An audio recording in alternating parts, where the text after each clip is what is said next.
ঈদুল আজহা ঘিরে নানা প্রস্তুতি নিচ্ছে বিশ্বের সবচেয়ে বড় মুসলিম দেশ ইন্দোনেশিয়া।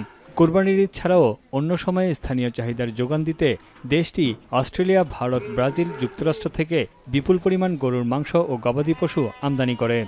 খুচরা পর্যায়ে প্রতি কেজি গরুর মাংসের দাম ৮০,০০০ থেকে ১,০০,০০০ ইন্দোনেশিয়ান রুপি। কোরবানি ঈদের সময় পশু জবাইয়ে গরু ছাগলের চাহিদা বাড়ে অনেক গুণ।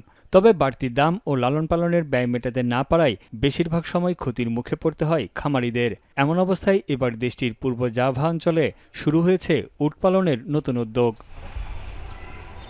খামারিরা বলছেন, দামের চাপ ও বাজার প্রতিযোগিতার কারণে গরু ছাগলের বিকল্প হিসেবে উট লালন পালন শুরু করেছেন তারা। কোরবানির পশু হিসেবে উট ধীরে ধীরে জনপ্রিয় হয়ে উঠছে ইন্দোনেশিয়ায়। তবে ধর্মীয় ও বয়স সংক্রান্ত নিয়মের কারণে এখনও বড় বাধা রয়ে গেছে। Belajar untuk nyoba beternak onta. Selama ini kan adanya di kebun binatang. Jadi untuk peternak yang biasa sapi, kambing, itu kan untuk sapi sekarang juga.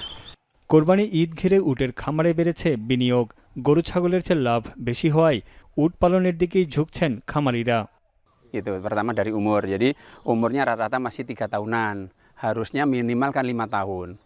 Jadi artinya kita harus kembangkan dulu untuk diternak di sini. যদিও ইন্দোনেশিয়ায় পশুর হাটে গরু, ছাগল ও ভেড়ার আধিক্য অনেক, সেখানে কোরবানি হিসেবে উট দেয়া অনেকটাই নতুন ধারণা, যা ইন্দোনেশিয়ার পশুপালন শিল্পের নতুন দিগন্ত উন্মোচন করছে। তানভীর জনি, এখন বিশ্ব।